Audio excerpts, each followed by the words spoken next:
Yes mukasi akantwolekede kyatweseewo olwaleero tugenda kwolekera pulogulaamu eŋŋanzi weewunyisa omwagalwawo oba surprise your loved one ng'ekutuusibwako n'abakyala b'omukwano Opushifa Nakawombe. Njagala wekkaanye. Sharon tweyanziza nnyo mukwano, tweyanze. 13 ezo zikolera ddala mukwano zituwe.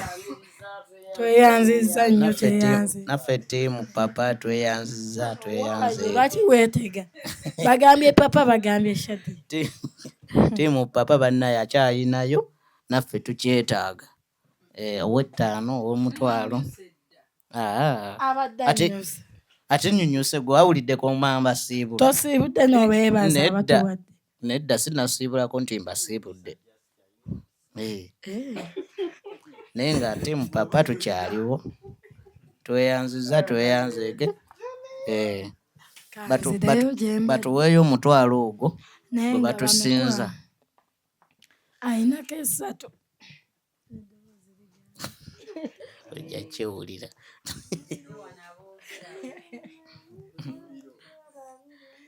Amasannyalaze mugawulira.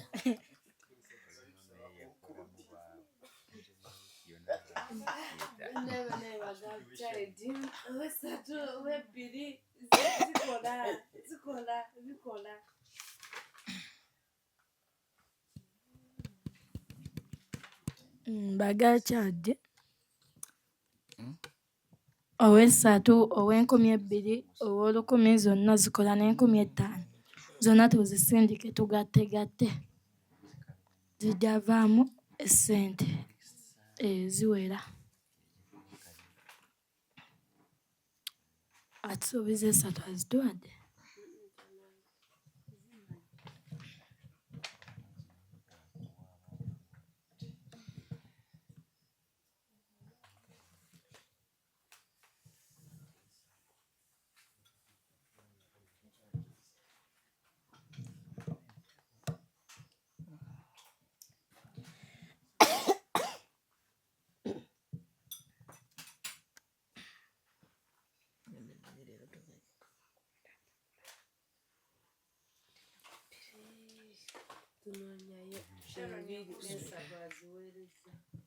Tweyanziza nnyo Sharon. Tweyanziza nnyo mukwano, tweyanze. Bongeddeyo ssente. Ate naawe zijja zitya? Babadde batusinga gw'omukaka. Obadde ki? Tugaseewo. Obadde ki? Ate omutwalo ogwazze. Owadde gwe. Kati owulira amaanyi. Ojja kulima osaaga. Sijja kulima. Ya mmotoka gwe muleke.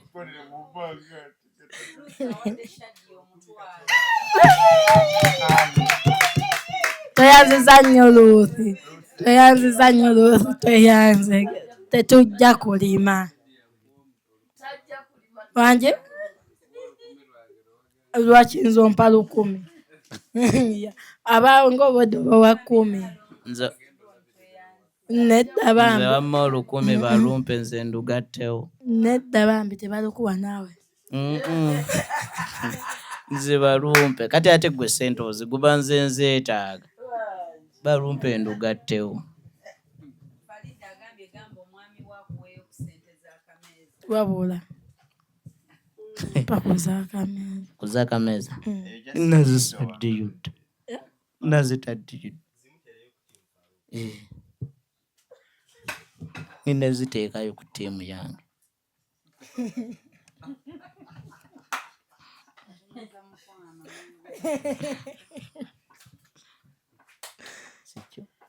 Mpaka.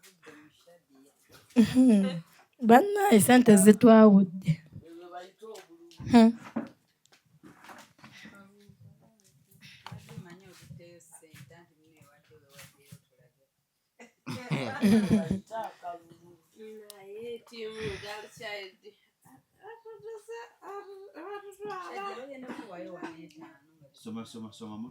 Tweyanziza muzira kisa yenna agenda tuwaayo emitwalo 5.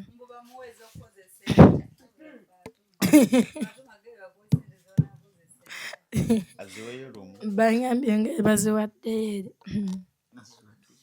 ensinziwo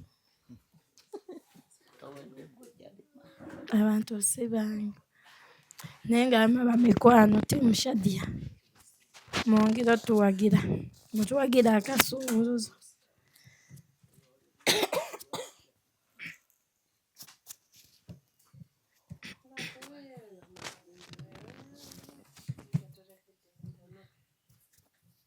ogambye ki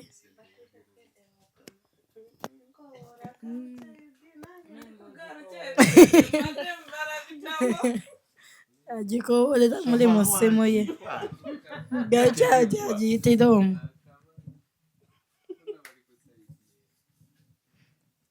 naye nga bambi temutuvaamu batusingayo nusu kanaana kitegeeza emuleeta omutwalo Girl child basinga aba online family tubakowoola batuwayo emitwalo 235 timu girl child n'etaano baleme kubeera nga batuyonga buli we zibeera entono nga bagattawo ebiri kitundu gyange gisooka okujja ne bagamba nti ttiimu bweti tetufaayo wabadde nammeka oba mmeka gyezituula yabawangudde awo bagenda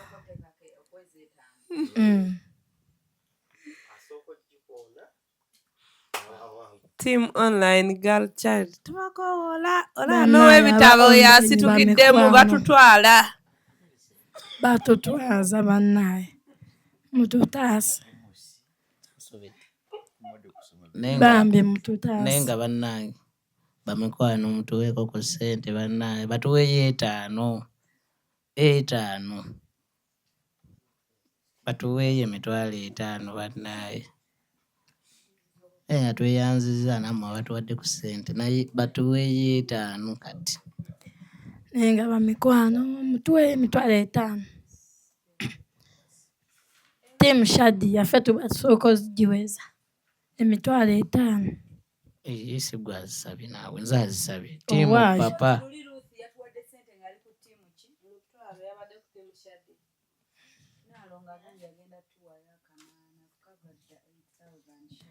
tweyanziza nnyo mukwano tweyanziza swiiti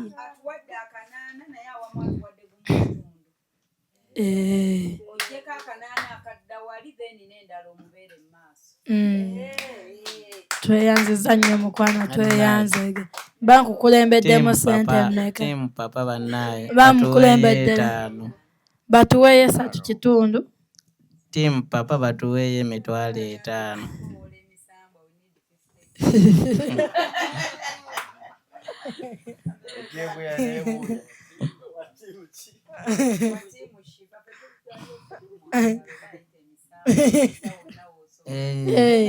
akowoole buli kimu kyonna kyamanyi nti kyekigenda okuleeta ssente yakowoola oba akowoola musambwa oba miti yamanyi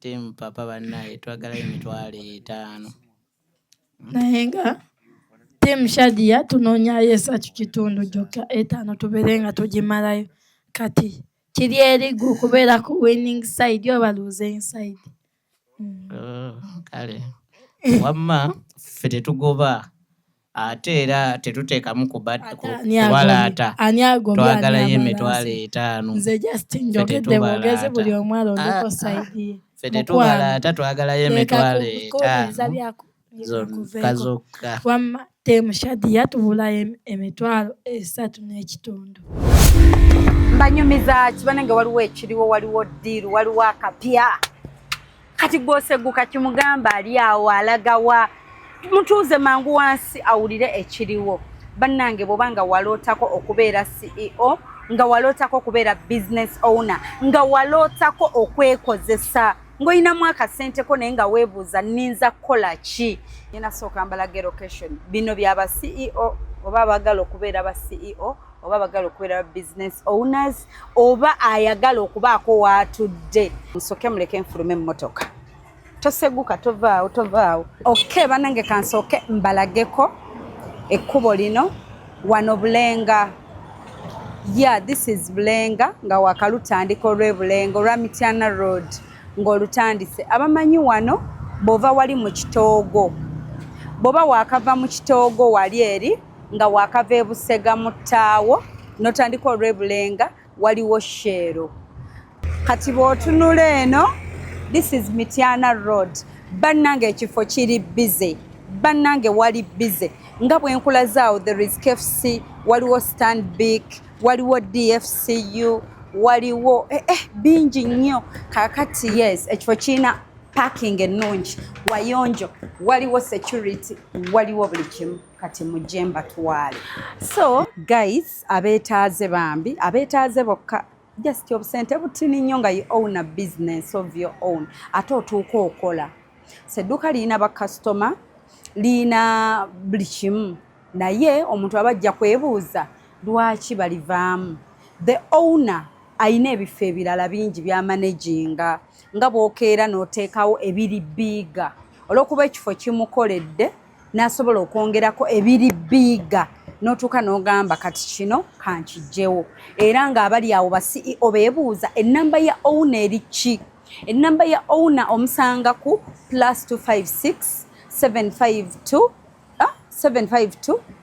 560 241. Njiddamu 0752 560 241. Eri ne ku WhatsApp. Eno nno mutebe ya CEO. Ogirabye? Wow. Zoom. Kati mulimu buno bu coffee set for your customers. Okitegeera? Ogenda sangamu ebitambala ebimalayo. Then this is for your clients. Obutebe bwe batuulako. So kati zino drawers zino mugenda okupanga engoye zijjudde wali wonna. Ne wano waliwo drawers. Kati owuna wano yali akoze nga kano ka area kangoye z'abasajja gosobola okukyusa setup nga bw'olaba ko buli omu aba ne designer. Zino yes, Gomesi bagikwata side emu ene wane wali naye akwata ati eri ate naluli era nakigamba. Kati gwe kyuka oba bato bate awo bano tabate. Security cameras zizo oziconnectinga buconnectings on your phone oba n'oziconnectinga wali ku screen w'olabira. Okitegedde ekintu ekyo. Eno nayo ogisigaza. Ate eno nno erina ne radio, erina bluetooth, you connect your phone ng'okuba music. Faani mweziri faani 2 namba ozisigaza. Lighting. Kikyo okirabye ekyo. So when you're standing here olengera ekkubo lino wali ku kkubo wennyini nnyini. Kugambye ekkubo lino liri bize era nga wandiyanguye kubanga tugenda mu season bridal. So mikwano nga bwe mbagambye ate n'ekirala balaga ekizimbe bali kirenovatinga, bali kipaintinga. Yes, kiri mu kudda bupya. DFCU, DTB, ate waliwo ne Abusa yiri gibalaga. Ezo zonna bank wano wonna kitegeeza ATM zonna weeziri. Kale ekyo kikulaga nti ekifo kiri bizi, abantu bangi baba bajjawo olw'ensonga ennyingi ennyo endala. Omuntu ayinza okujja olwa KFC n'atwala olugoye, omuntu ayinza okujja olwa Abusa n'ajja n'alaba by'otunda, oli ayinza okuba nga azze kunywa amafuta n'atwala. Era maama olinnye waggulu onsinga obuwanvu. Banejjaanisa sijja kulwana lwekyonnwanisa naye neewuunyiza n'oyambala gomesi nga teriimu kikooyi oliko ebbina. Nze ntaddemu ebikooyi 2 biramba okufunako. Wamma guys, kuba ku namba egyolaba ku screen ojje weewiningire a bridal shop ku bbeeyi ya nsekoseko.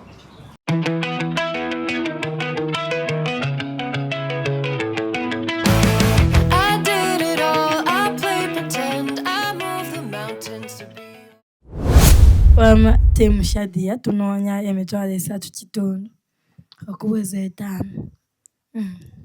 Ffe twagala emitwalo 5. Tunoonya 3.5 era nga neba nafuna 5 nga naffe tuzifunye 3.5 era tuba tubasiima. Tunoonya emitwalo 5. Ffe tunoonya 3.5.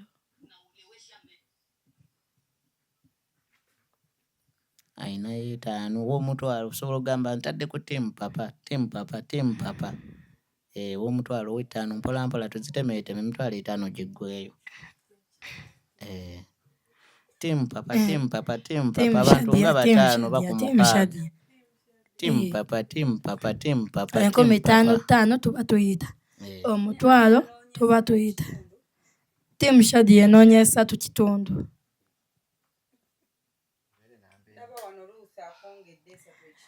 Tweyanziza nnyo Luuth oyo wange fe tusinze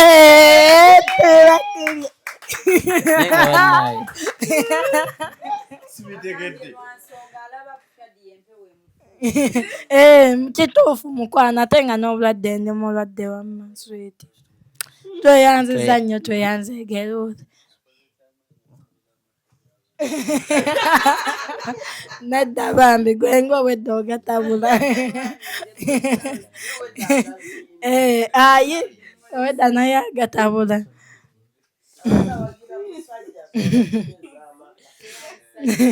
naye nga twetaaga ffe emitwalo 5 tweyanzege mukwano tubawangudde bagambye asooka owezi 5 mbebagala teekako 10 kale baziteekeko naye tubawangudde naye nga twagalayo emitwalo 5 kati mutuwe 10 timu papa twagalayo emitwalo 5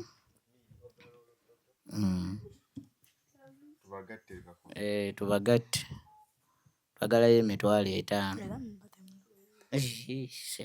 manyi mayiro ezo tuba tubakubye tubadde tubasinga kasanvu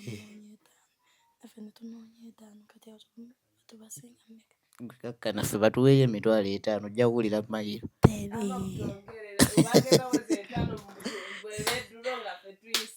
obwedde tubawangudde Millicent bikako ebitabo ze basindika za team project ebyo tubigaddewo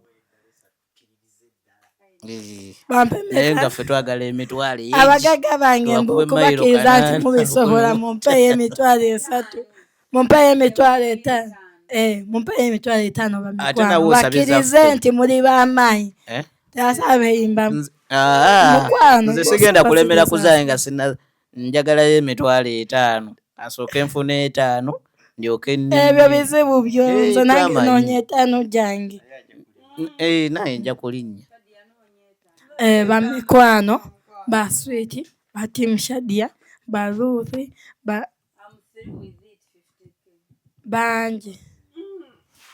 bangi nnyo bambi mubikole mubakakasi nti temweyimbikamu tebabasobola buno obusonga butono nnyo mbumalanga buno tunoonya busente bukakadde kamu obwo mubumalanga mubalageeko sabayo emitwalo 5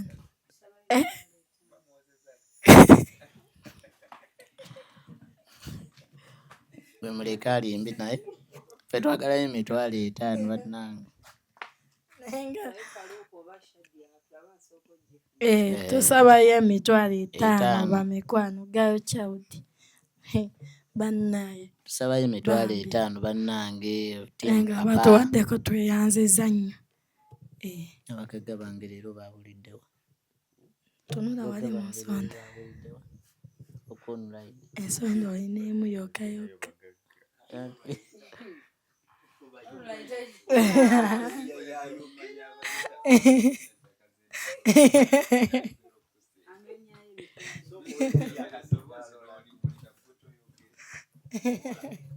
nenga bamikwano Millicent Child banatusaba buyambi bwammwe mujja galutedagala mitwalo tunoonyayo emitwalo 5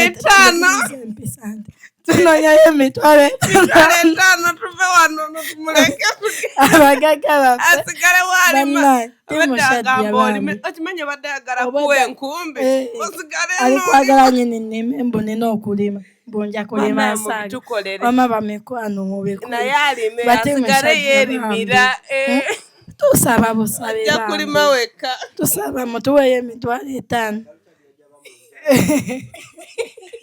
Shadia wa Faruku kaaga otuule wansi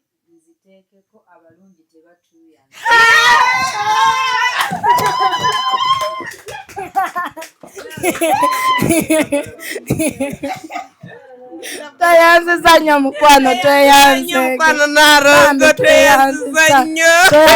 nnyo. Mwena batiimu Shadia tweyanziza nnyo, tweyanziza. Lwana lutalo teri kulima. Mumuwonyesa enkombe.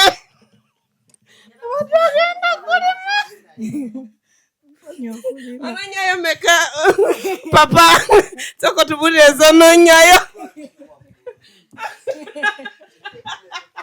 papa ononyayo sonse meka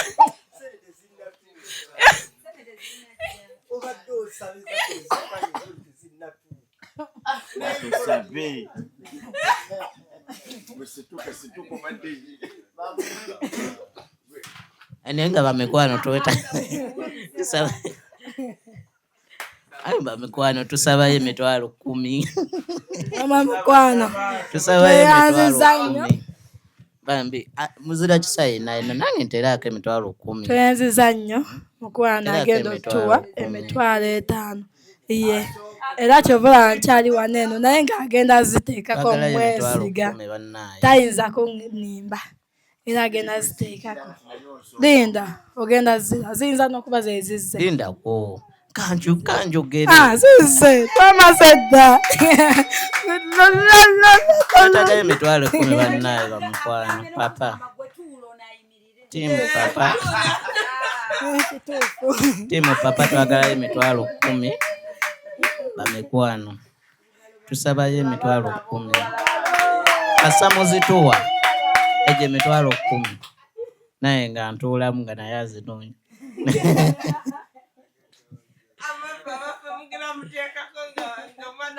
naye nga twagalayo emitwalo 10 bamekwano songa ya charity oli ayinza okubuuza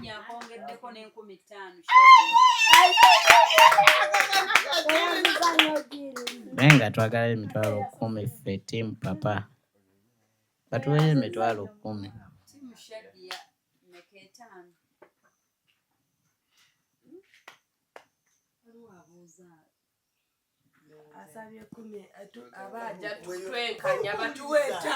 twagalayo emitwalo 10 twagalayo emitwalo 10 bannaye aba ttiimu yange tiimu papa mumpe 10 ng'awo mpanika naye nga tiimu Shadia buli atuwagidde tweyanziza buli anjagaliza emikulu njagala emitwalo 10 kati oli olugimpa kati saawa zino mba ndaba gyendaga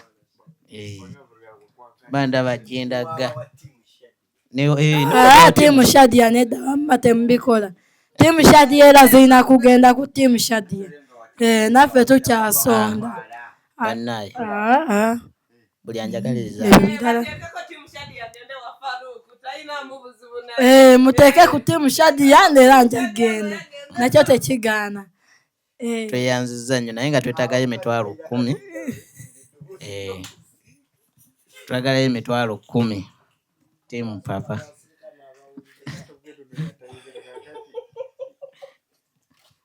naye nga twagalayo emitwalo 10 tiimu papa buli anjagaliza ebirungi bannaye bamikwano ampeeyo emitwalo 10 njagala kinene God missing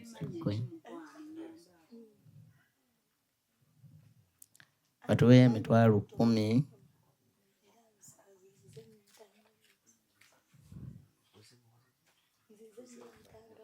ayinamu omutwalo ayinamu 5 ayinamu 10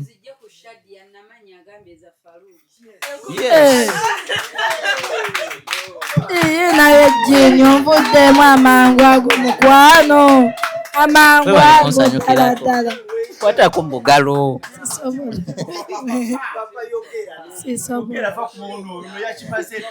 amajeni namanya amatweya nedda iye tebitulumye wamma Nalongo tebitulumye wamma njagaliza akalungi ati twagalayo 9 kitundu tebijja natuluma twagalayo 9 kitundu tubalageko tubakube mayiro 10 naye nga tiimu Shadi era mukyasobola okwongerako ssente.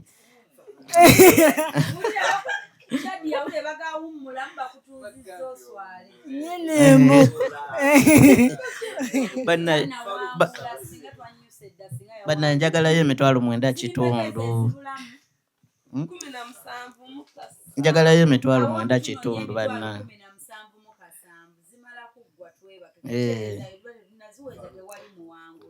Batuweeyo 10 bannaye. Nange gwe mulaba wano nkooye naye njagalayo emitwalo 9.5. Onakooya nokoowa bannaye batiimu Shadi ffe tetunnakoowa bamikwano. Ojula otuula. Nedda bambi sirina byempumula. Njagalayo. Tetunnamalayo ssente tunoonya 17. Njagalayo emitwalo 9.5. Tonsikiriza dda wano eno bwoti. Njagalayo emitwalo 9.5 bannaye bamikwano. Bwati tubeere nga ffenna tujja mu kamera. Yimirira wano wendi bwendi. Anti kati ate gwe mba nkusikiriza. Ali nga mikwano twagala emitwalo 9.5. Batiimu Shadiya ffenna batiimu Shadiya tunoonya emitwalo 17,700. Era nga tetunnamalayo tunoonya emitwalo 17. Buli anjagaliza wamma bannaye. Tiimu Shadiya mwongere obikola. Nange mwongere obikola mikwano. Naye nga tiimu papa twagala emitwalo 9.5. Batuweeyo emitwalo 9.5 bannaye bamukwano. Ayinamu 5, ayinamu omutwalo. Buli anjagaliza okubeera nga nfumbirwa Faruku bambi bamikwano. Mutuweeyo emitwalo 17. Buli asindika tiimu Shadiya. Reason Shadiya. Mu comment section teekawo tiimu Shadiya. Buli omu asindika papa. Mu comment section teekamu papa. Twagala emitwalo 9.5.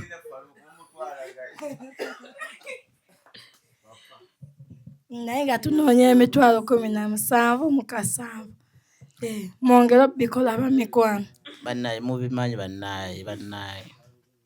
Mubikole 17,700. Bannaye anjagaliza akalungi bannaye. Anjagaliza akalungi konna. Njagalayo emitwalo 9.5. Kimamito kyange empewo ekiyiseemu. Njagala kigende kiwummulemu. Naye ddala onsaasira oba just choiceawo?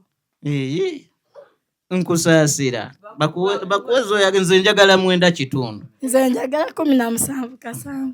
Kwamanyi naye nze njagala 9.5. Ansabire nze basooke bampe then yagira alina. Ruth wa tiimu Shadiya. Ruth wa tiimu Shadiya mami. Akuwadde emitwalo 2.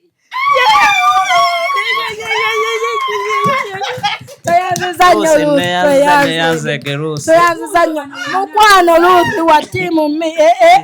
Wa tiimu mi.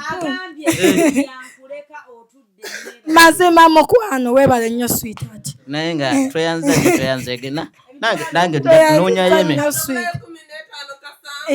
njagalayo emitwalo 9.5. Noonya emitwalo 15. Noonyayo emitwalo 9.5. Bamikwano tuzitemeeteme tugenda zimalayo.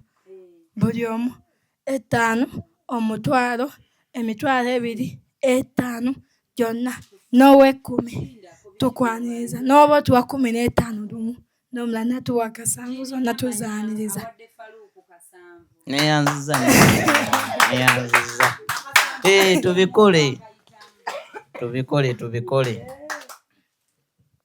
Tubikole Jean Namanya weebale nnyo. N'omulala bambi akole nga Jean Namanya. Kale kati tunoonya mmeka? 15. Ati awo noonya emitwalo 8 mu 13. Tunoonya 15. Noonya emitwalo 8 mu 8. Nze noonya emitwalo 15. Nze noonya 8 8. Bannaye tubikole. Noonya emitwalo 15. Bamikwano tubikole.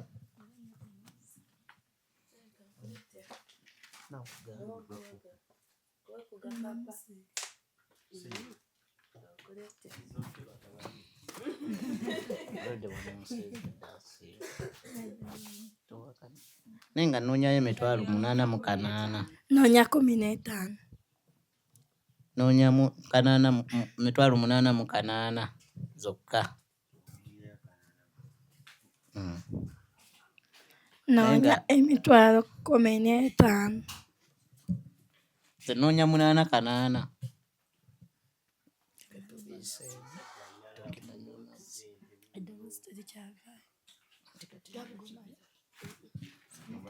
Noonyayo emitwalo 8,800. Nenga tweyanziza abatusapooti nze. Jane weebale nnyo weebalire ddala. Neeyanziza obwedde obuliddewa. Simanyi na kumanya. Nenga weebale kujja. Noonyayo emitwalo 8,800 nange mpummule. Nenga abatuwaddeko mwebale nnyo mwebalire ddala. Bajja kiwulira. Nenga tunoonyayo emitwalo 8,800.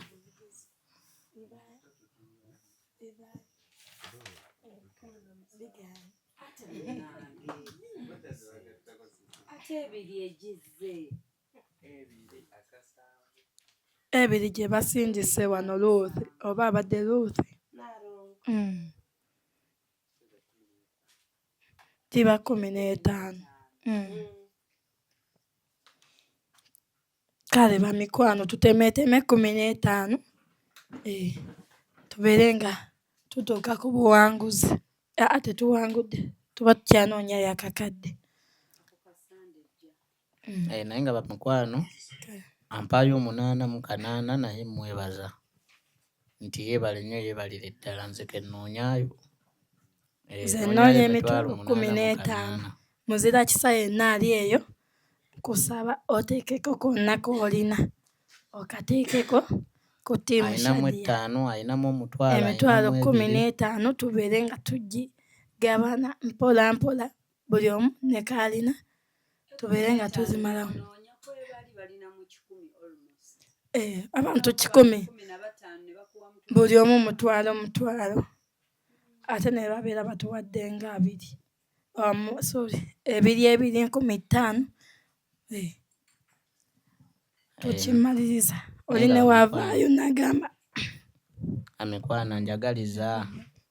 Buli anjagaliza ebirungi.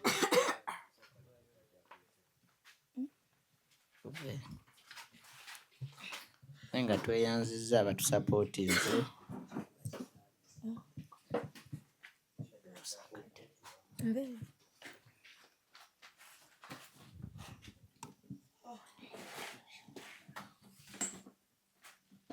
Kale kati ndowooza mumulabye eyoyo gwe tusondera ssente era nga tukyazinoonya. Tukyanoonya ssente tubeere nga tumuzimbira tubakolere ne bizinesi.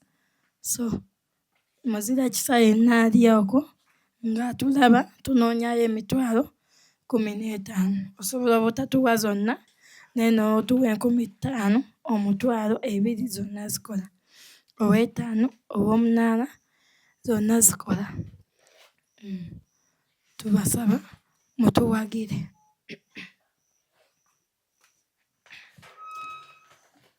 Mikwano temunvaamu. Noonyayo emitwalo 8,800. Ze mbasaba zokka. Emitwalo 8,800. Ennaku lwaleero nkimalirize. Naye nga mwebale nnyo mwebalire ddala. Eddoboozi lyakendeddemu kyo munansonyiwa kuba siri stable. Siri stable bulungi. Naye nga tusabayo emitwalo 8,800 zange zenjagala. Onowe 15 naye anoonyeze. Owayigula kyo nnyingiri. Nze noonya gyange emitwalo 8,800. Nze nnoonya zange 15 gwe naye noonyerezo. Naye nga bamma bamikwano ttiimu Shadia tunoonye emitwalo 15. Musooke ffe.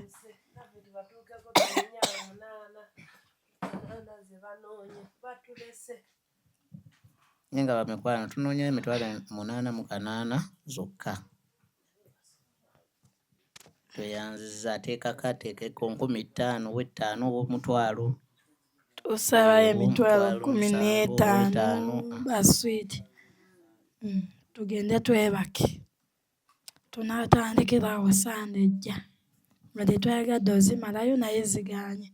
Kati tusaba tugyewo zino 15 eriyitamu tusigaze akakadde.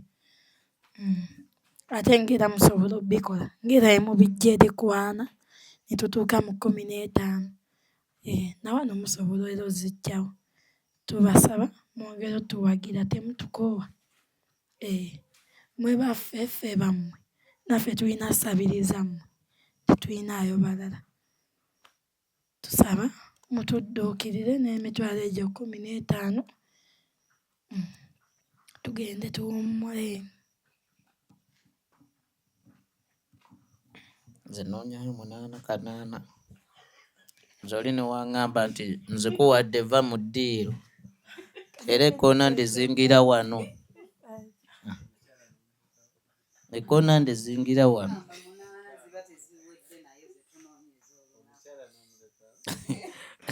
Anoonya zize nange nnoonya zange. Oda si wagamba. Oda si kyaŋŋamba nange. Nange namuvuddeko anoonya zize nange nnoonya zange. Gwe muleke. Nze zange nnoonya 880.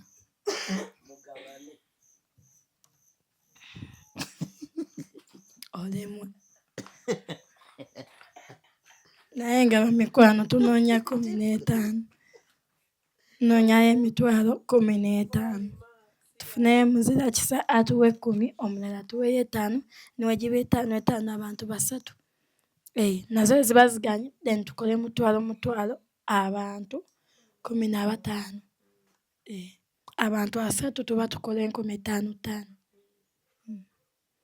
Kale baswiti tubasaba mutudduukirire. 2,5 abantu 6. Ndowooza buli ssente mugirabye nti tujjaniriza era eba ekola. Kati buli omu ne kaalina asobola otudduukirira. Kaba katutaasa bambi. Tufune emitwalo 15 egibulayo.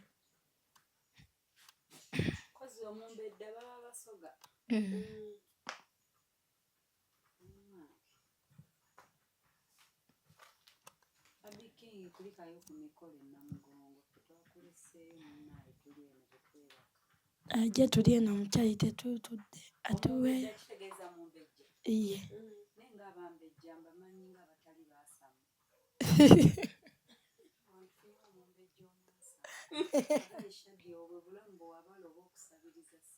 Anti obuzibu gye yakulira tomunenya nnyo. Omumbedda. Naye oyo mumbedda kweri. Alabika tali yakyetuuma bwetuuma.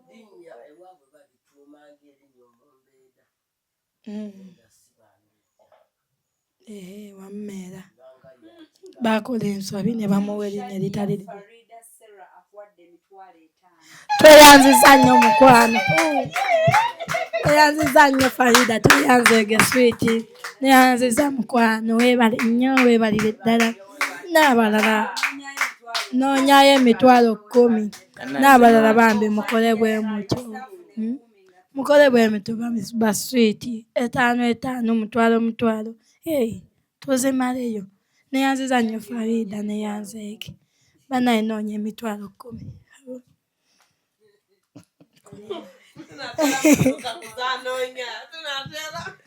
Noonyayo emitwalo 880. Noonya emitwalo 10. Nga baswiti bamikwano.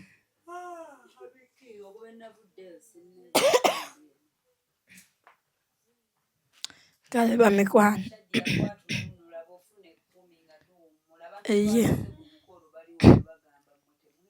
Batwewuunya. kyokka ffe twasoose ovaayo Anaye atuwaye emitwalo bamikwano kkumi. bannaye Atuwaye n'abalyoko be 10, nze njagala twaleseeyo eri munaana, kanaana. ndowooza tuli eno mu kyali temunnaaye era nga tunoonya emitwalo 10 kati tunnyoke olwaleero. ogenda kulima mpaka Tunoonya emitwalo 10 tumaleyo esente ze tunoonya olwaleero, ezisigadde tujja tandikirako sande ejja naye nga musooke alinamu mutuweeyo 5, emitwalo 10. 10 tiimu Shadya. Noonya Tiimu emitwalo Shadya 8. temutwerabira. Tiimu Shadya nze nkwatiridde ebendera bwe muggaanira bwe mutyo tutaasa nga tugwa ku ttaka ffenna. Naye nga Tusabayo batuweeyo emitwalo ku 10. ssente. Batuweeyo ku ssente bamukwano, ayinamu omutwalo, ayinamu 2. Nze noonyaayo 88,000.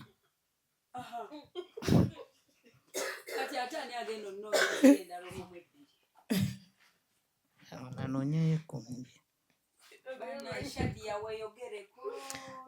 Tiimu Shadya bamikwano abagagga baffe mwenna abalyoko abazenga mutusapootinga mu pulojekiti zonna bannaaye. Mu pulojekiti ya gaadi yonna kugula puloti kati tuli mu kuzimba tubulako $1,000,000 mu emitwalo 10 zokka ze zisemba tube nga tusitula kizimbe nakibalaga nga kiwedde naye tusabayo 10. Akakaddeko kagaanye kati tusabayo 10 tunaddamu sande ejja ne tumalayo tulyoke tusitule kizimbe. Naye nga mmwe mwakola ki? Mmwe mwasonda essente zonna ez'owa puloti ne musonda amataffaali ne tugayiwa omusenyu, ebizimbisibwa byonna ebisinga mwabigula kati tuli ku bisembayo final touches. Tusaba buwagizi bwammwe muleke tusuulirira natulekerera bambi. Buli omu waasiga agenda kungula naddala ng'osize mu charity ogenda kungula.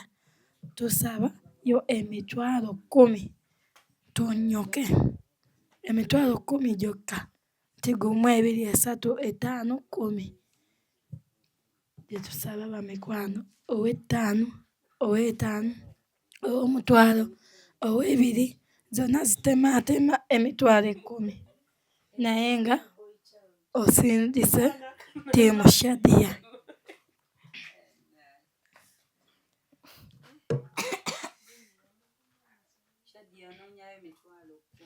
Noonya emitwalo 88.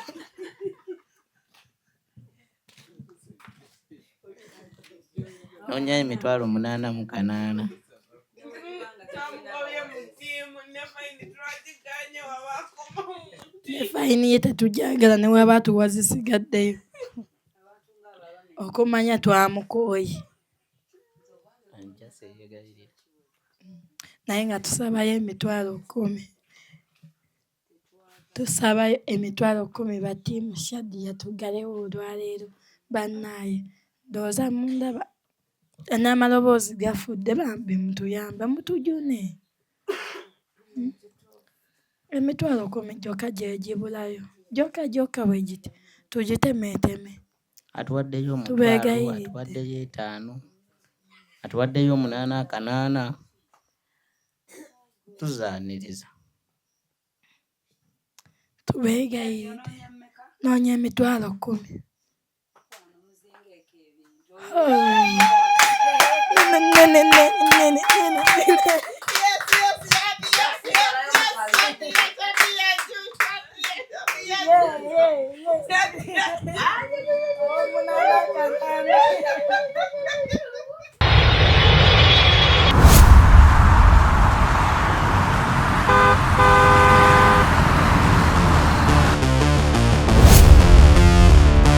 Some places are simply where you stay, but some places are where you truly arrive.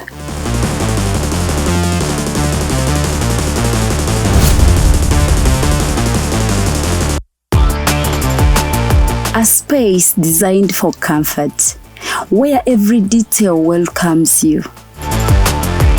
A place where style meets warmth, and every moment feels effortless. The perfect journey is not only about where you go, it's about where you stay. Welcome to comfort, welcome to elegance, welcome to Bunga Comfy Homes. Now proudly listed on Airbnb, ready to welcome guests from around the world.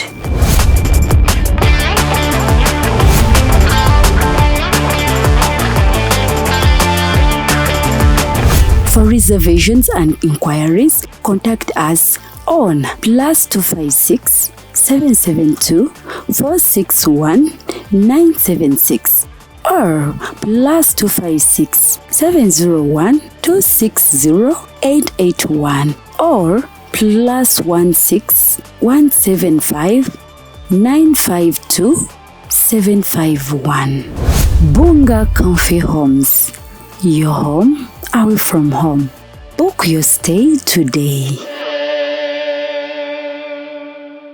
Mwebale tuwa ku ssente zammwe, mwebale ku supportinga project eno, mwebale twagala banaye tweyanziza nnyo tweyanzeege bamikwano buli atuwadde neyanziza nnyo mukwano Jeketeni iye neyanziza mukwano tweyanziza nnyo bambi Jeketeni webale kuzimbira abantu ate ngero zoobeerawo tweyanziza bambi mwebale butatukoowa tweyanziza nnyo zabbi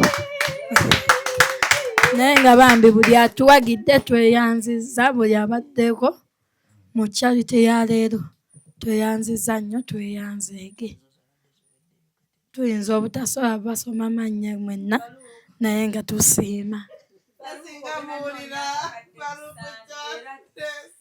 Shadia buli omu ku Sunday tiimu Shadia tiimu Faruku mukunga abantu bateekeko ssente tusobole okujja next Sunday nga kibikkiriza. Yes. Okay. Tiimu Shadia ne tiimu Faruku bannaye tugenda vaawo leero Sunday naye nga mu wiiki essimu zibeerako ennamba z'essimu ezennyini eziri ku screen zisigalako era nga zirisiivinga ssente era buli anaaba azitaddeko ku Sunday ojja kusomebwa erinnya lyo ate nga tunaatuuka ku Sunday nga ziweddeyo tuba tutandika meeting ezaffe ez'emikolo so kaakati tubasaba musigale nga muteekako abadde talina sigala oteekeko mu wiiki weba ofunye obeere ng'oteekako tweyanziza nnyo tweyanzeege Naye nga bannaye nyongerera okukunga mikwano gyaffe abatulaba bambi tubasaba ku Sunday wakiri tutuuke nga ssente ezo ziweddeyo ennamba zibeerako awo osobola ogikuba egundi screenshot n'obeera ng'ennamba eyo gisigaza osobola ozifunamu eyo wiiki noba nga ogamba nti nno ssente zino eno kanzisindikeyo mu ttiimu papa kanzisindikeyo ziba zijja tuuka era erinnya lyo lijja kusomebwa wano tugenda otutuuka ku Sunday nga ziweddeyo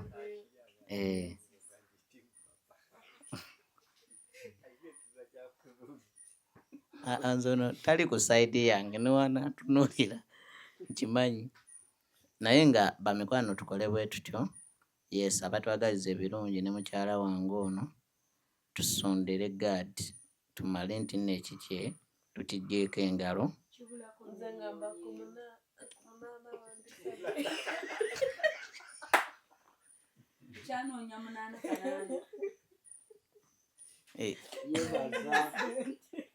kati ate naye nga neebaza bannange abatubeereddewo ne mubeerako ne mutuwa ku ssente ate nammwe abatuwadde emirundi egisukka mu 5 oba mu 3 nammwe mwebale nnyo mwebalire ddala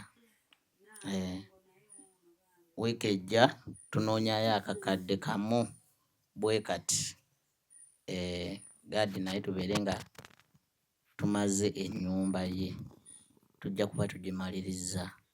Naye nga mwebale nnyo, mwebalire ddala. Ekiddako nga tumaze akakadde ako, ab'ettiimu mikolo tuba tuyingirawo nalo.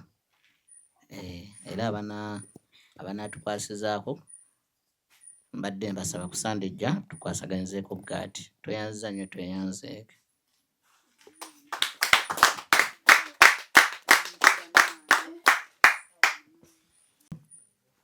Olw'obuwagizi bwe mutulaze olwaleero, tubakubireko mu ngalo nga temunagenda.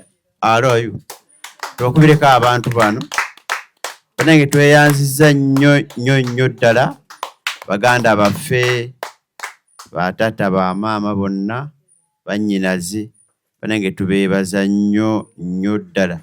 Kino kibanga kiroto kubanga nti abatandika eno project nga tuwali ttaka, okuba nti tuli mu kunoonya kakadde kamu ekizimbe kiyimirire nga tekiri ku ttaka lye twagula. Ekyo kyanjawulo nnyo ddala. Abantu ba online tubeebaza nnyo, Katonda batuweera omukisa, era abakulembere tulabagane ku Sande. Twebaza Mami Hope okubanga nti buli Sande yeefiriza obudde bwe, by'okukola biba bingi, ayina akadde akalaba ku mikwano gye, naye yeefiriza n'agamba kangende Eddundu malirize kino ekintu.